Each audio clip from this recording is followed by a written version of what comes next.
Saludos y bendiciones, queridos estudiantes serios de la Biblia. Ya estamos grabando, estamos en nuestra clase número 2 de apologética. Seguiremos aquí interiorizándonos con el Señor, llenándonos de cultura.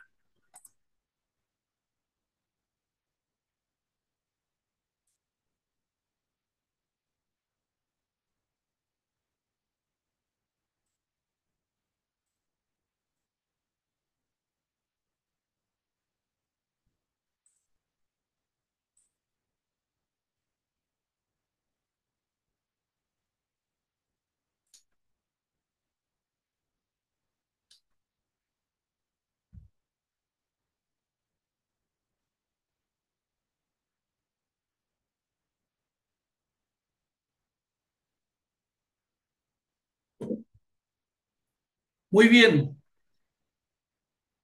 como les dije anteriormente, sean todos muy bienvenidos, muy bienvenidas a mis hermanas a esta clase número 2 de apologética. Como les dije anteriormente, antes de salir en la pantalla, oramos al Señor y le estamos siempre pidiendo que nos bendiga, que nos ayude en nuestro intelecto, en nuestra mente, con todo este activismo que existe hoy en día, que nos ayude a poder memorizar y guardar lo que Él quiera enseñarnos respecto a su palabra. Así que vamos a estudiar nuevamente, mis queridos hermanos, y por supuesto todos ustedes forman parte de mis oraciones. Confío en el Señor que serán grandemente bendecidos. Así que dicho esto, en el nombre y para la gloria de nuestro Señor Jesucristo, comenzamos nuestra clase número 2. En nuestra clase anterior observamos un desarrollo conceptual. Ahí ustedes pueden ir viéndolo en su pantalla. Aprendimos que la apologética y la apología, aunque tienen la misma sustancia y aunque poseen la misma naturaleza, tienen definiciones diferentes, tienen definiciones distintas.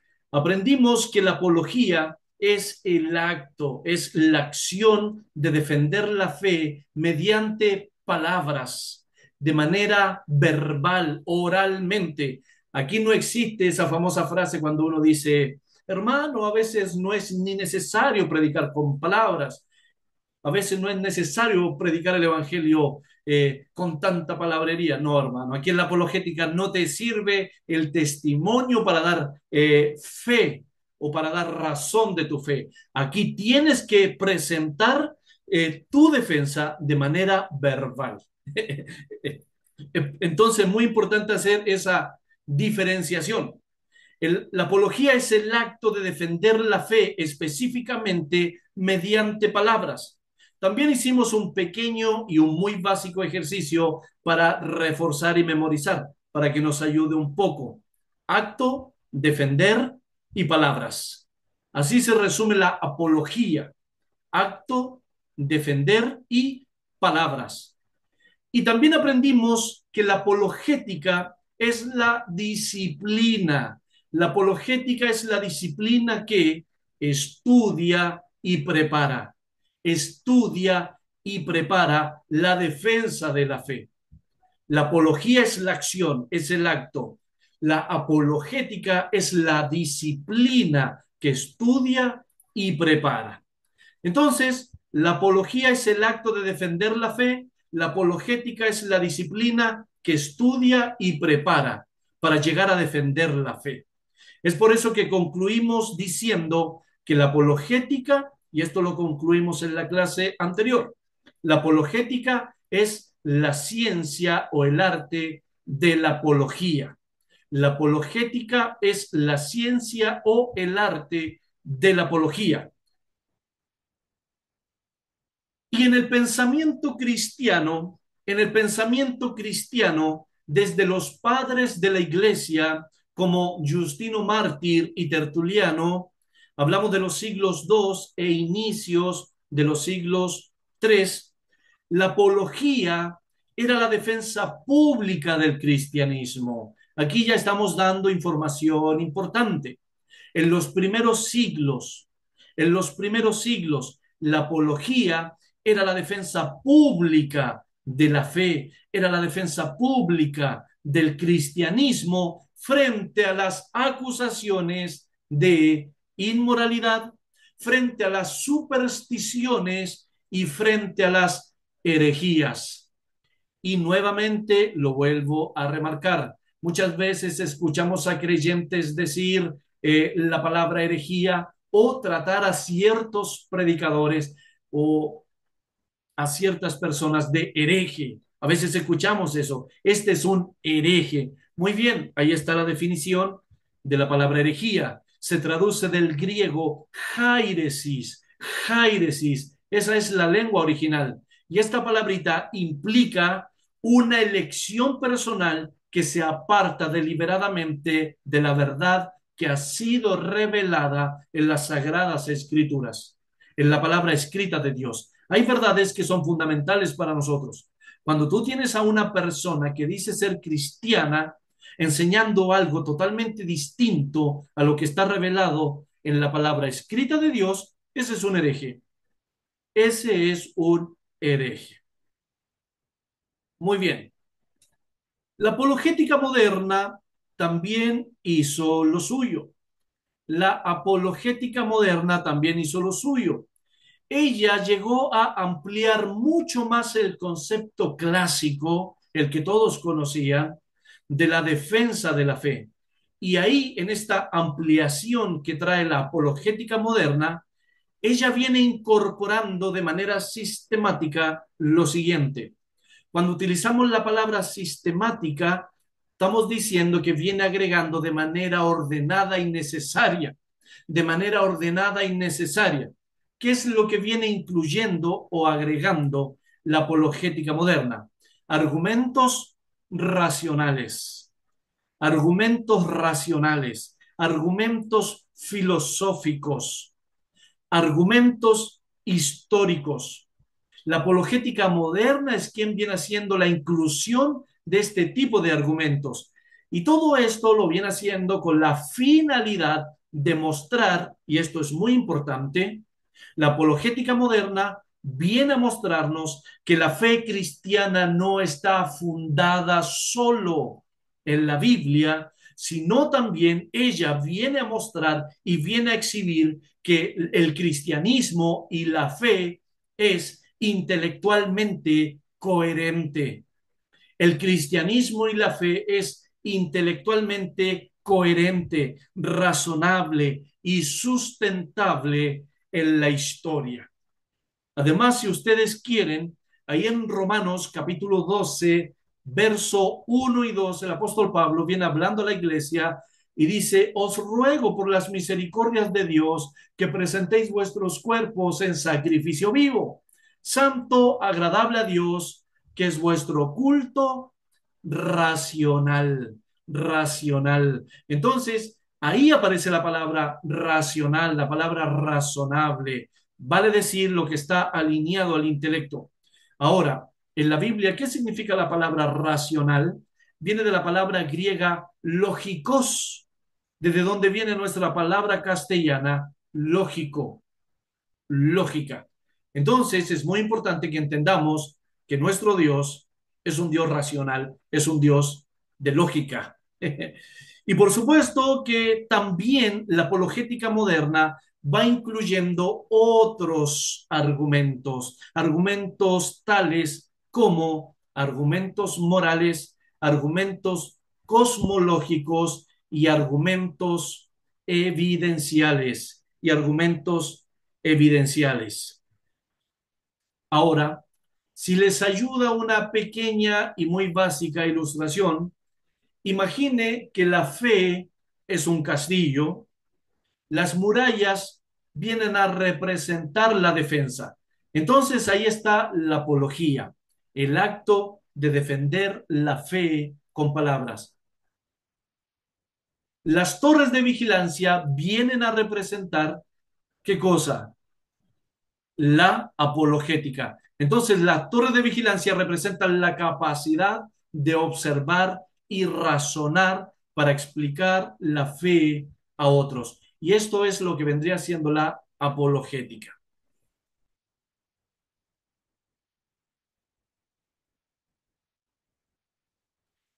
En una apología vemos a una persona defendiéndose ante un tribunal.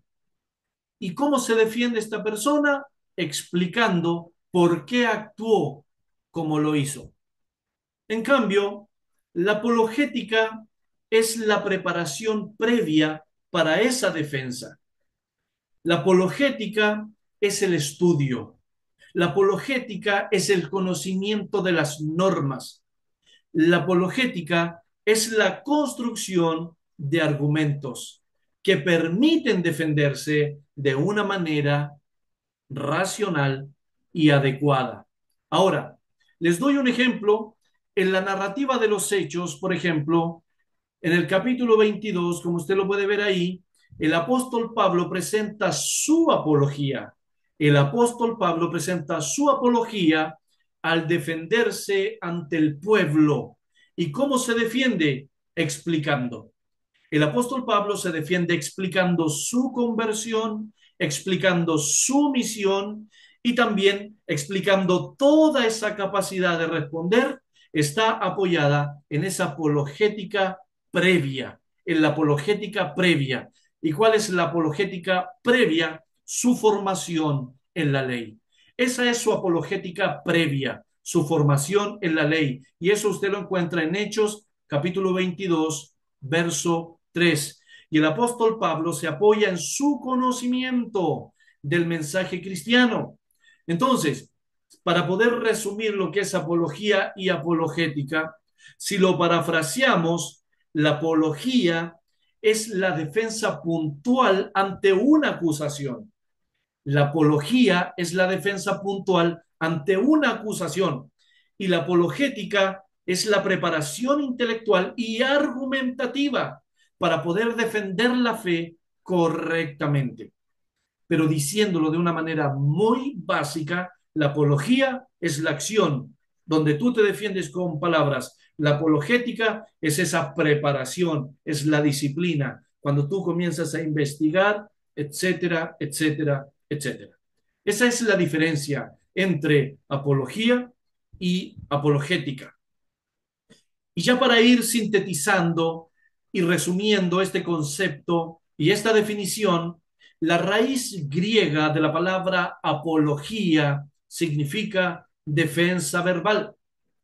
Defensa verbal, esa es la definición de su raíz griega. Y su significado bíblico es defensa racional y respetuosa de la fe. Su significado bíblico es defensa racional y respetuosa de la fe. Y eso lo podemos observar en Primera de Pedro, capítulo 3 verso 15 y en la narrativa de los Hechos, capítulo 22 verso 1.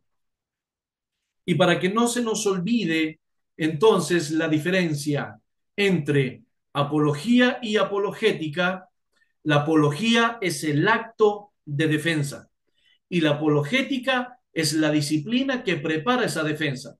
Entonces, la apología y la apologética no buscan ganar discusiones, eso lo vimos en la clase anterior. La apologética y la apología no buscan ganar discusiones, lo único que buscan es formar creyentes capaces de comunicar su fe con claridad, de comunicar su fe con convicción y por último, comunicar su fe con razones bien fundadas, con razones bien fundadas. La apología responde, la apologética prepara. La apología responde, la apologética prepara.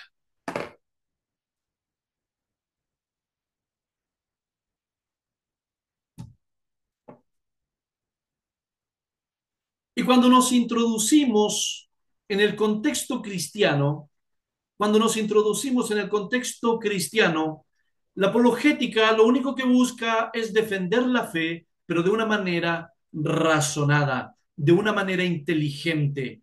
Y su verso clave es Primera de Pedro, capítulo 3 verso 15. Santificad a Dios el Señor en vuestros corazones y estad siempre preparados para presentar defensa.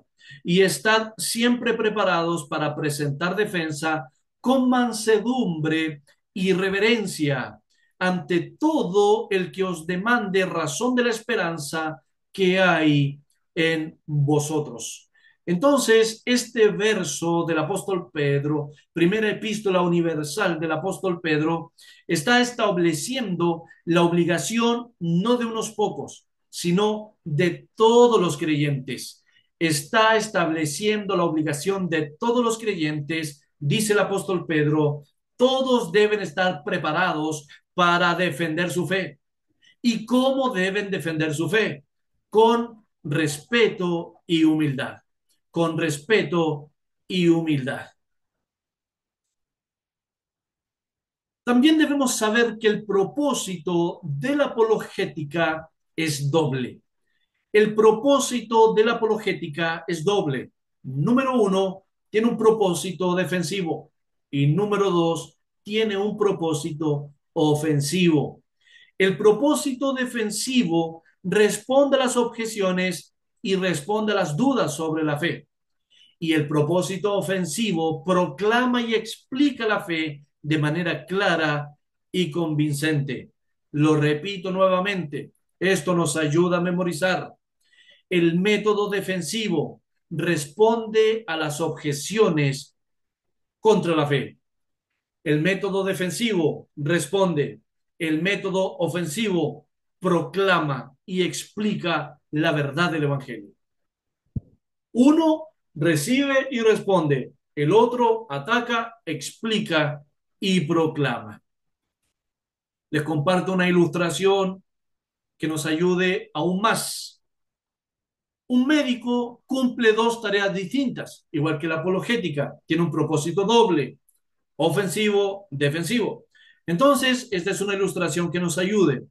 Un médico cumple dos tareas distintas. Cuando un paciente cuestiona un diagnóstico, el médico responde. El médico explica los exámenes y luego el médico corrige todas las objeciones de su paciente. ¿Cómo se llama eso? Método defensivo. Y cuando el médico atiende a un paciente sano y comienza a explicarle cómo debe cuidar su salud y qué debe hacer para vivir mejor, etcétera, etcétera, eso se llama método ofensivo. Entonces, ¿qué debemos observar de esto? Que no cambia la medicina. Lo único que cambia es la situación. Y así también sucede con la apologética. Ella responde cuando la fe es cuestionada y ella proclama cuando la verdad debe ser enseñada. ¿Se dan cuenta? Son ilustraciones que nos pueden ayudar. Por supuesto, después les comparto la diapositiva y también el video de esta exposición. Ahora observemos algunos fundamentos bíblicos de la apologética. Ahora vamos a establecer la base bíblica para la práctica. Vamos a establecer la base bíblica para la práctica de la apologética y menciono algunos ejemplos. Número uno, el apóstol Pablo, el mayor adoctrinador de la iglesia cristiana. En la narrativa de los Hechos, en el capítulo 17, versos 16 al 34, el apóstol Pablo viene a presentar argumentos racionales. Esto es maravilloso. Ahí les doy la cita para que ustedes también después puedan inquirir, investigar, interiorizarse. Entonces el apóstol Pablo viene a presentar argumentos racionales sobre la existencia de Dios al todo el mundo que estaba ahí presente en el Areópago de Atenas.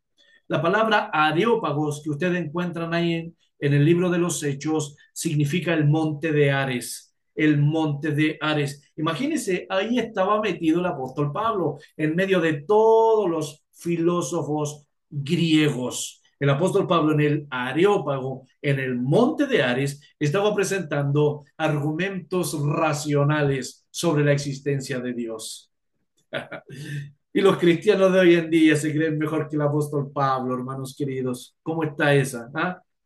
Entonces, en los Hechos, capítulo 17, verso 17, el texto dice, y esto escúchelo bien, vamos a estudiar un poquitito, el texto dice que el apóstol discutía en la sinagoga.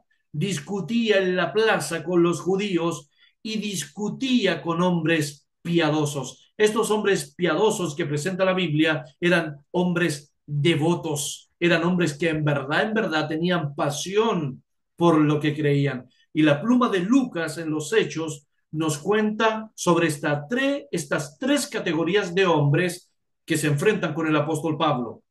Entonces, discutía en la sinagoga, discutía en la plaza con judíos y discutía con hombres piadosos, estos sí que eran devotos, y también discutía con todos aquellos, decía Pablo, por si alguno más se quiere sumar de la plaza. Así dice la pluma de Lucas, y discutía con todos aquellos que llegaban a la plaza.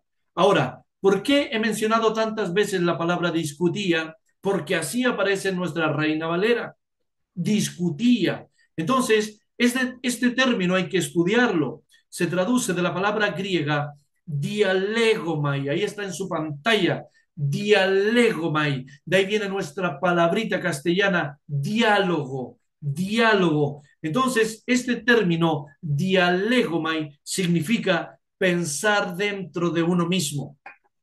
Pensar dentro de uno mismo para disertar, enseñar, razonar y conferenciar. Entonces, cuando la Biblia nos dice que Pablo discutía, el apóstol Pablo estaba presentando racionalmente una disertación, como lo hacen los jóvenes para salvar su nota en sus colegios y liceos y universidades. El apóstol Pablo estaba entregando una disertación acerca de la existencia de Dios, estaba dando una enseñanza acerca de la existencia de Dios, estaba razonando con todos los sabios acerca de la existencia de Dios, estaba entregando una conferencia a todos los sabios de ese entonces acerca de la existencia de Dios. ¿Y sabe qué? De manera inteligente, de manera racional. Alabado sea Dios, alabado sea Dios. Y este término no se refiere a enseñar mediante un sermón, sino que se refiere a una presentación de carácter conversacional. ¿Qué le quiero decir con esto? Que el apóstol Pablo no solo enseñaba, también les decía, a ver, ¿qué opinas de esto? A ver, ¿qué opinas de esto? Alabado sea Dios. Qué tremendo es el apóstol Pablo.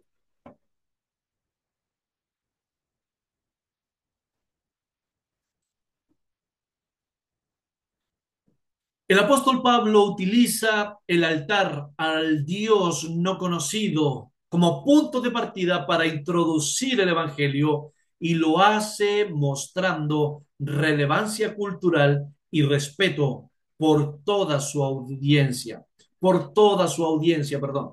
Entonces, este texto de los Hechos, capítulo 17, verso 17, nos viene a presentar y nos viene a destacar toda una estrategia misionera y apologética, porque en primer lugar tenemos el altar al Dios no conocido como punto de partida.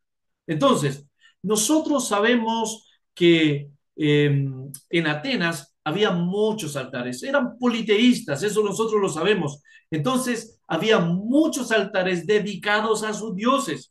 Y el apóstol Pablo, y esto es muy interesante, a mí personalmente me llamó muchísimo la atención, el apóstol Pablo no comienza atacando ni despedazando la idolatría de ellos. No comenzó de esa manera. No, él toma un elemento propio de la religiosidad ateniense para establecer su puente conector y luego pasar a dar una presentación acerca de su Dios. Como dice Hechos 17:23, al que vosotros adoráis, pues sin conocerle es a quien yo os anuncio. Él no ataca ni despedaza la idolatría, el apóstol Pablo. Él usa eso como un puente conector para exaltar su viaje misionero y apologético. Y esto que hace el apóstol Pablo se llama contextualización y no sincretismo. Y lo vamos a explicar. Lo que hace el apóstol Pablo es contextualización y no sincretismo. Ahora, también lo he anotado ahí. Contextualizar es comunicar y aplicar el mensaje dentro de una cultura específica. Hermanos queridos, esto abro un paréntesis. Cuando nosotros venimos a estudiar la Biblia, tenemos que tener mucho cuidado y respetar el contexto. Eso es la contextualización, el contexto. ¿Y qué es lo que es? Comunicar y aplicar el mensaje dentro de una cultura específica. Y aquí el apóstol Pablo lo está haciendo y jamás está alterando su contenido ni su autoridad. Y me refiero no al contenido y a la autoridad de Pablo, sino que de su mensaje. Pablo, aunque está respetando la cultura, él no está alterando ni diluyendo su mensaje y la autoridad de este. Es muy importante. En cambio, ¿qué hace el sincretismo? ¿Por qué decimos que es contextualización y no sincretismo? Porque el sincretismo es la mezcla de creencias, es amalgamar, cuando tú mezclas muchas cosas. Entonces tú mezclas las prácticas y las doctrinas formando algo híbrido. Y el apóstol Pablo no hace eso. Entonces, el apóstol Pablo no está validando, ni respetando, ni honrando, ni dando aprobación a este altar. Por supuesto que no. Lo que Pablo está haciendo es darle un resignificado. También lo he anotado ahí. Pablo no valida el altar, lo resignifica como una confesión implícita de una ignorancia espiritual. Ahora, la ignorancia espiritual de parte de ellos, por supuesto. Entonces Pablo demuestra, y esto es muy interesante, Pablo demuestra que ha observado la ciudad. Muy importante para todos aquellos que quieren defender su fe. Primero observa el entorno. Entonces, Pablo demuestra que ha observado la ciudad, que dice 17:23, y mirando vuestros santuarios, así dice la escritura, y mirando vuestros santuarios. El verbo mirando se traduce de la palabra griega anateoreo, y significa examinar y reflexionar con cuidado.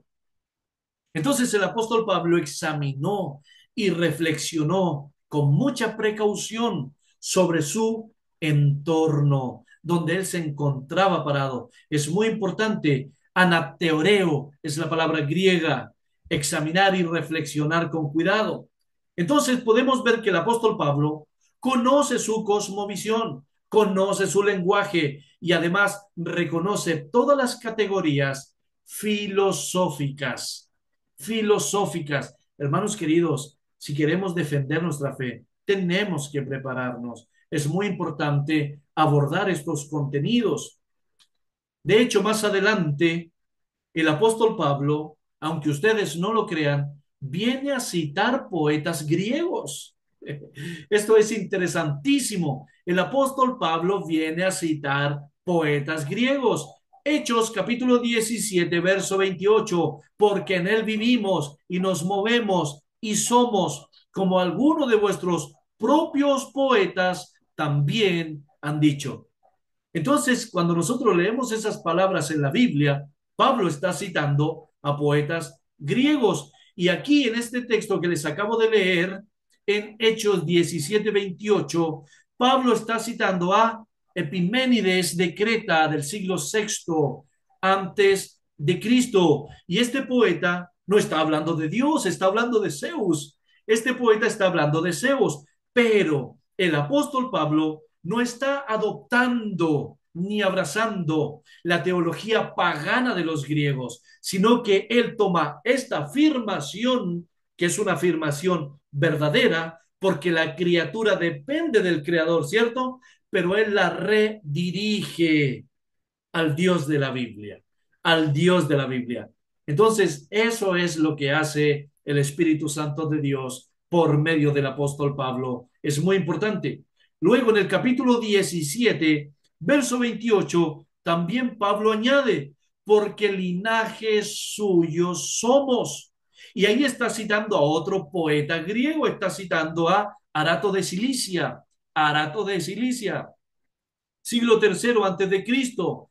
Y Arato también está hablando de Zeus y expresa que los seres humanos proceden de la divinidad. Entonces, ¿qué hace el adoctrinador de la iglesia? El apóstol Pablo introduce un argumento moral y racional, como dice Hechos 17:29. Ahí tenemos un argumento racional y moral. Siendo pues, y se está apoyando en la expresión o en la frase de Arato de Cilicia. Dice Pablo, siendo pues linaje de Dios, no debemos pensar que la divinidad sea semejante a oro o plata o piedra, escultura de arte o de imaginación de hombres. En otras palabras, el apóstol Pablo está diciendo, si somos linaje de Dios, si somos linaje de la deidad, entonces Dios no puede ser una imagen de oro, no puede ser una imagen de plata o de piedra. Entonces, eso es un argumento racional, es un argumento inteligente. Y el apóstol en el verso 28 cita a dos de sus poetas griegos y en el verso 29 toma eso, lo resignifica, lo redirige al verdadero Dios de la Biblia. ¿Qué te parece, hermano querido? Es notable el apóstol Pablo. Entonces, todo esto, mis queridos hermanos, nos revela que el apóstol Pablo no viene a predicar dentro de una burbuja religiosa, sino que él viene a traducir la verdad bíblica o las categorías inteligibles para su audiencia. Vale decir, las categorías comprensibles, aquellas que son claras y aquellas que son entendibles. Además, el apóstol Pablo ahí practica y nos da una presentación de lo que nosotros llamaríamos hoy la apologética cultural. La apologética cultural. Entonces podemos ver también que Pablo muestra respeto por su audiencia. Pablo muestra respeto por su audiencia, se dirige a ellos como varones atenienses y también reconoce su religiosidad. Estamos hablando de Hechos capítulo 17, verso 22. Y Pablo usa un término griego que hace énfasis en ustedes son muy religiosos, ustedes son muy devotos, incluso la palabra griega implica la idea que eran más religiosos que otros. Y esto lo hace sin la necesidad, perdón, lo hace sin la necesidad de ser peyorativo, despectivo o denigrante.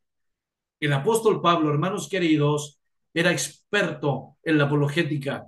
También podemos ver presente ahí de una manera muy clara el respeto. ¿Por qué? Porque sus expresiones no ridiculiza sus creencias, no los trata como ignorantes intelectuales, dialoga con ellos en su propio terreno filosófico y cultural, pero lo más importante es que ese respeto que él tenía hacia ellos en ningún momento lo diluye, lo mezcla, lo amalgama con el mensaje, en ningún momento.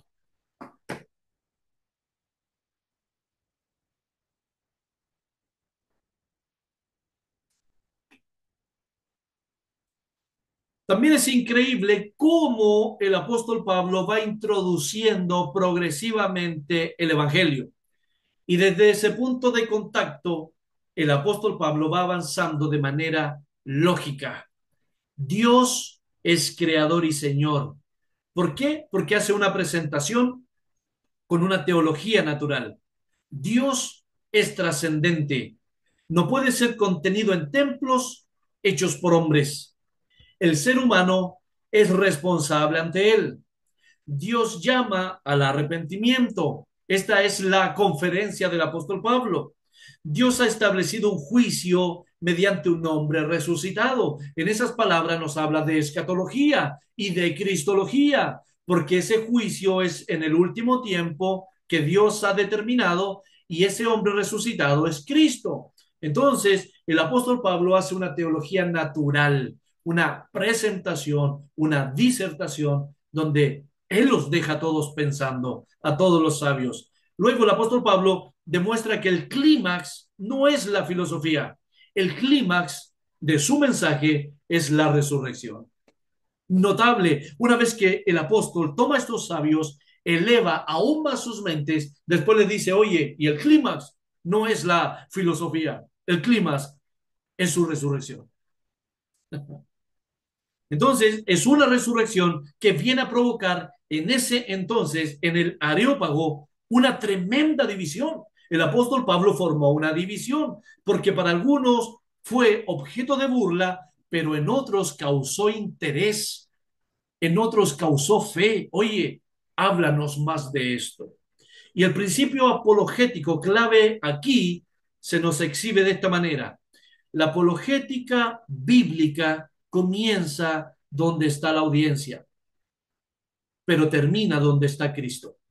Y en ningún momento el apóstol Pablo suaviza el escándalo del Evangelio. Nuevamente, la apologética bíblica comienza donde está la audiencia, pero termina donde está Cristo. Y en ningún momento el apóstol Pablo suaviza el escándalo del Evangelio. También tenemos al apóstol Pedro. También tenemos al apóstol Pedro. En Primera de Pedro 3:15, exhorta a los creyentes a estar preparados para defender su fe. El apóstol Pedro aquí está destacando la importancia de la preparación y también viene a destacar la actitud correcta al interactuar con las demás personas sobre los temas de fe. Y por supuesto que también tenemos otros dos textos más. En Segunda de Corintios, capítulo 10, verso 5, derribando argumentos y toda altivez que se levanta contra el conocimiento de Dios. Aquí, entonces, este verso está enfatizando la necesidad de destruir argumentos. Entonces, es muy interesante que escuchamos las palabras destruir. Entonces, para Pedro es muy importante que también estemos impregnados no solo de la preparación, sino también de la actitud correcta al momento de ir a destruir esos argumentos. Es muy importante. Ese es el énfasis de Pedro. Todos debemos estar preparados, pero todos debemos tener la actitud correcta a la hora de hacerlo. Y esto no viene a contradecir las palabras ni de Pablo, ni de Judas, del hermano del Señor, que lo vamos a ver antes de terminar la clase, sino que esto viene a complementarse en su totalidad. Es maravilloso, hermanos queridos. Toda la Biblia converge. Entonces, este verso del apóstol Pablo en Segunda de Corintios está enfatizando la necesidad de destruir argumentos, y no cualquier argumento, sino aquellos que se han levantado contra el conocimiento de Dios. Y este término, derribando argumentos, se traduce del griego logismos kataireo. Logismos kataireo, dice el texto griego, y significa literalmente demoler razonamientos. Demoler razonamientos. El verbo cataireo, el verbo derribando, se refiere a demoler, destruir, quitar, arrancar, eliminar, poner fin. Para que nos hagamos una idea, este término griego se usa en la destrucción de las naciones. Y el sustantivo argumentos es traducido de la palabra griega logismos, y nos habla de razonamientos. Y estos razonamientos, por supuesto, son aquellos que han sido nacidos en la conciencia, obviamente, pero que vienen bañados de arrogancia, vienen bañados de arrogancia. Y también son pensamientos que han sido calculados, preparados para levantarse contra el conocimiento de nuestro Dios. Y entramos a nuestra última parte de esta clase número 2. Entramos a la parte a, entramos a la parte final de nuestro estudio. En Judas, capítulo 1, verso 3, penúltimo libro del Nuevo Testamento. No hablamos de Judas Iscariote, no es Judas el traidor, este es Judas, hijo de José y María, después del nacimiento virginal de nuestro Señor Jesucristo. Hablamos de Judas, hermano del Señor. Judas, hermano del Señor. Él dice, esto es muy importante, amados, por la gran solicitud que tenía de escribiros acerca de nuestra común salvación, me ha sido necesario escribiros exhortándoos que contendáis ardientemente por la fe, que contendáis ardientemente por la fe, que ha sido una vez dada a los santos. En lengua castellana, Judas nos está diciendo, contiende ardientemente por la fe que una vez se nos fue dada. Entonces aquí podemos ver que Judas está haciendo un llamado a los creyentes a defender activamente la fe que han recibido. Y cualquiera que oye de esto dice, oye Esteban, espérate un poco, aquí estamos frente a una contradicción, porque Pedro dice que debo estar preparado, pero con mansedumbre y reverencia. Y luego aparece este Judas diciendo que debo estar preparado, pero para contender ardientemente. Entonces cualquiera que no está ejercitado en el estudio dice, aquí tenemos una contradicción. Y por supuesto, aquí no tenemos una contradicción. Aquí estamos frente a una de las muchas maravillas que contiene la Biblia. No es una contradicción de Pedro y Judas. Esto es una dialéctica bíblica intencional. Cuando usted dice, oye, espérate, esto es contradicción, no. Esto se llama dialéctica bíblica intencional. Lo diré en palabras sencillas. La Biblia pone dos verdades juntas y las coloca a propósito para que no nos vayamos a los extremos. Dios nos enseña a defender la fe con fuerza, pero también con un buen corazón. Esa es la dialéctica bíblica intencional. Son las aparentes contradicciones que muchos dicen. Entonces, la Sagrada Escritura nos llama a defender la fe con firmeza, pero con un carácter transformado por Cristo. Yo sé que ustedes lo entendieron.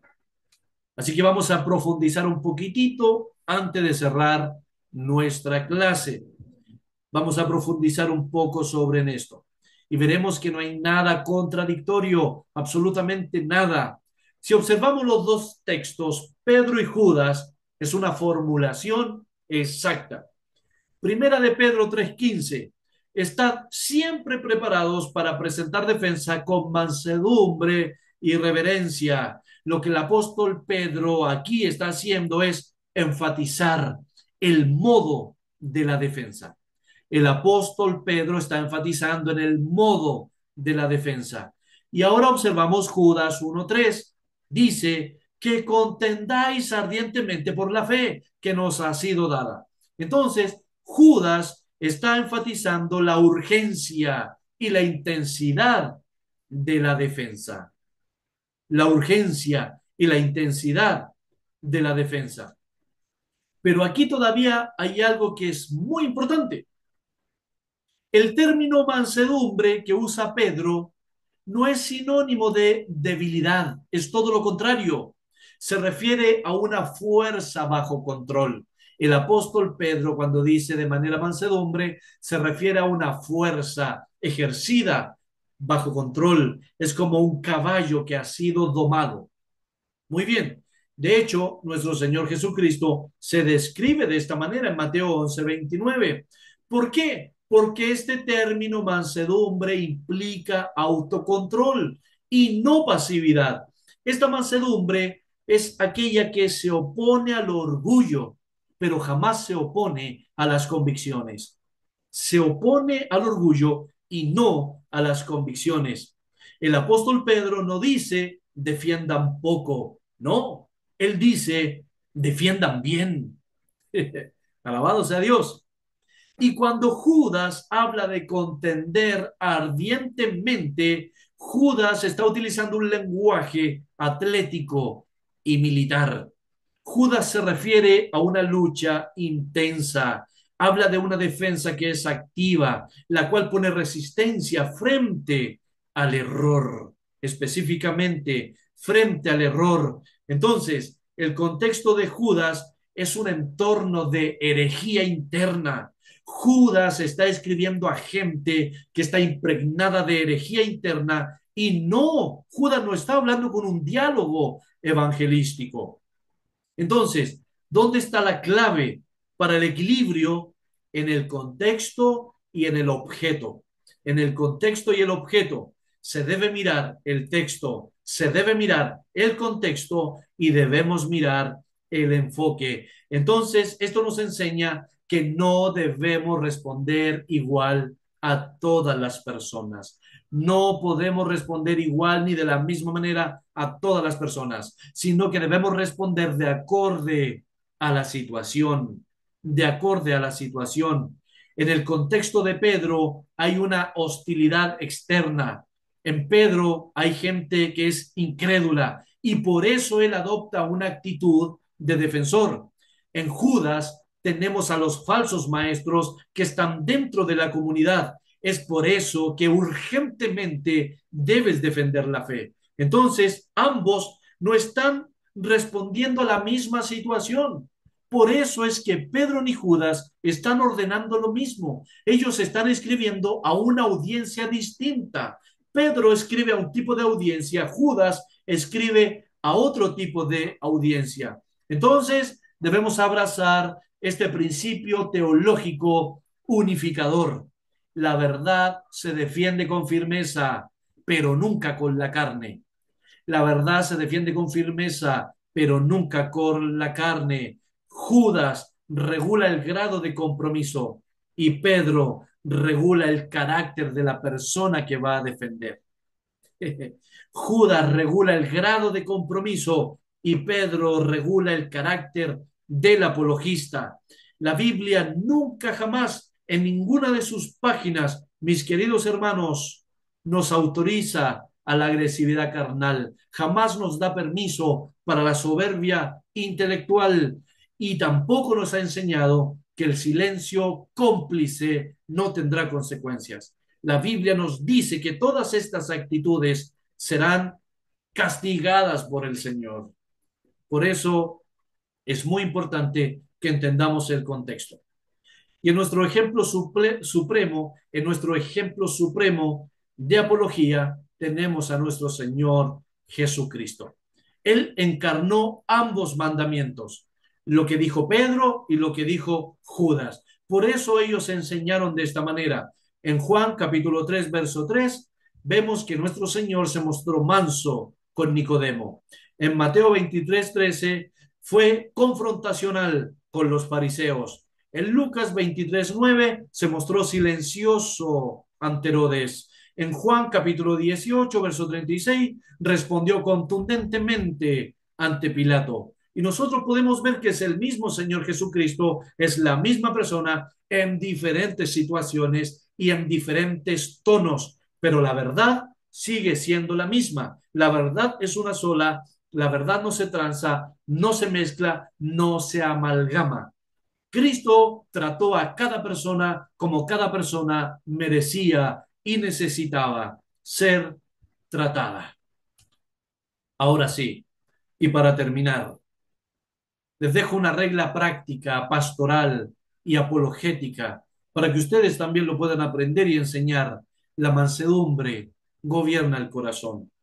La contienda gobierna el compromiso con la verdad. Nunca negociemos la verdad, es lo que está diciendo Judas. Y Pedro está diciendo, nunca pierdas el carácter de Cristo al defender la verdad. Debemos, mis hermanos queridos, debemos discernir que la apologética bíblica nunca es cobarde y nunca es violenta. Siempre es valiente en convicción y su carácter es santo. Y su carácter es santo. Amén. Fin de la clase.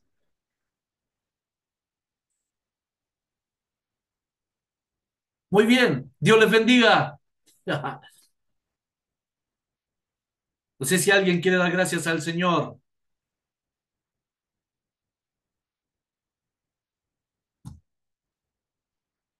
¿Alguna observación, algo que nos quieran compartir, etcétera, etcétera?